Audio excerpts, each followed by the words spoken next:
Әженің сиқырлы әңгімелері. Ауыл шетіндегі кішкентай жайлы үйде Лиза есімді кішкентай қыз тұратын. Үй төбеде тұрды. Оның айналасы гүлдеген алма ағаштары мен хош иісті гүлдер өскен бақпен қоршалған. Бұл үйде Анна әжей де тұрды, ақ көңіл, ақ шашты, нәзік көзді әйел. Ол тыңдағандардың барлығының қиялында өмірге келген әсерлі оқиғаларды айта білумен танымал болды. Күн сайын кешкісін, күн көкжиектен батқаннан кейін, Лиза бір кесе ыстық сүтпен әжесінің тізесіне жатып, жаңа әңгіменің басталуын күтетін. Анна әжей беттері тозған ескі кітапты мұқият ашып, әңгіме айта бастады. Бұл кеш те ерекше болмады. Бүгін мен сізге Элиза ханшайым туралы әңгіме айтамын, деп бастады әжесі, ал Лиза қуанышпен оған жақындады. Баяғыда, алыс патшалықта Элиза есімді батыл ханшайым өмір сүрді. Ол әдемі ғана емес, сонымен қатар дана болды, және оның жүрегі мейірімділікке толы болды. Бір күні ол қарт данышпанды кездестірді. Ол оған әр адамның жүрегінде сақталған отбасы тарихының құпиясы туралы айтты. Лиза өзін Элиза ханшайымның орнында елестетіп, әлемді зерттеп, оның құпиясын ашқанда аузын ашып тыңдады. Данышпан Элиза ханшайымға, сіздің күшіңіз тек мейірімділігіңізде ғана емес, сонымен қатар отбасыңыздың тарихын білу мен түсінуде. Өзіңізден бұрын өмір сүрген адамдар туралы біліңіз.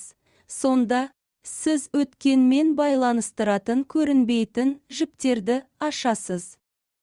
Ханшайым ата бабалары туралы көбірек білу үшін, алыс елдерге саяхаттауға шешім қабылдады. Лиза өзінің қызығын баса алмады. Әже, біздің отбасымызда қандай әңгімелер бар? Деп сұрады ол.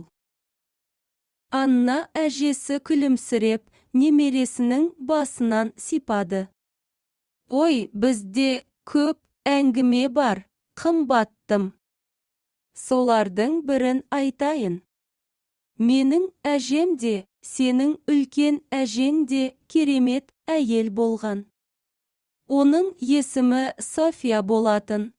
Ол қиын кезеңдерді бастан өткерді, бірақ ол ешқашан сенімін жоғалтпады.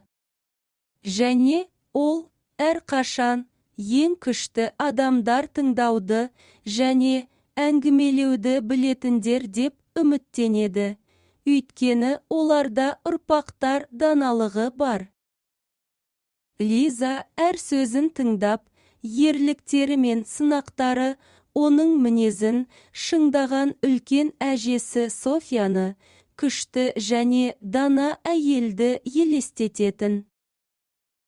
Кішкентай кезімде анам маған София туралы әңгімелер айтып берді. Мен оны ешқашан көрмесем де, оны жеке білетіндей сезінетінмін. Бұл әңгімелер менің кім екенімді және қайдан келгенімді түсінуге көмектесті. Біздің отбасымыз бен тарихымызды бағалайық, деп жалғастырды әже Анна. Лиза бұл туралы ойланып, әжесінің әңгімелерінің қаншалықты маңызды екенін түсінді. Олар оның көңілін көтеріп қана қоймай, оның тамырын түсінуге және өткен ұрпақпен байланысты сезінуге көмектесті. Әже, мен де біздің отбасымыздың барлық оқиғаларын білгім келеді. Олар туралы айтып бересіз бе? Лиза ынтамен сұрады. Анна әжей күлді де, Әрине, қымбаттым, біз әр кеште әңгімелер айтамыз, және сіз мен білетін барлық нәрселерді үйренесіз. Олар бізді өткенмен байланыстырады, және болашақты құруға көмектеседі. Содан бері, әр кеш сайын, Лиза мен Анна әжесі отбасылық әңгімелер әлеміне еніп кетті. Лиза ата, бабаларының ерліктері мен қиындықтары туралы, олардың қуаныштары мен қайғылары туралы білді. Ол әңгімелер жай сөз емес, оның бір бөлігі екенін түсінді. Әжесі Лизаның арғы атасы Иванның ауылды су тасқынынан қалай құтқарғаны туралы, Софьяның үлкен әжесі соғыстың қиын уақытында мұқтаж жандарға қалай көмектескені, олардың отбасы достары мен көршілеріне әрқашан тірек болғаны туралы әңгімеледі. Бір күні кешке Анна әже шкафтан ескі қорапты алып шықты. Ішінде ескі фотосуреттер, хаттар және басқа да отбасылық мұралар болды. Лиза әжесінен естіген әңгімелерінің өмірге келгенін сезіп, оларға үрейлене қарады. Әрбір фотосурет, әрбір хат оның отбасы тарихының жаңа беттерін ашты.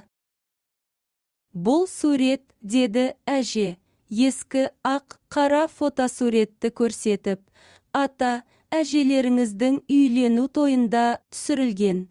Олар кез келген қиындықтарға қарамастан, бір-біріне деген сүйіспеншілік пен қолдау көрсетті, барлық қиыншылықтарды жеңу.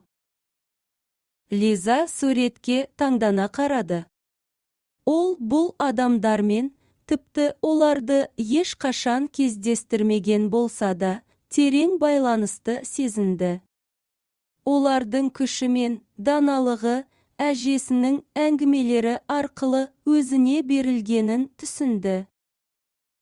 Жылдар өтті, Лиза есейді, бірақ әжесі айтқан әңгімелер оның жүрегінде мәңгі қалды.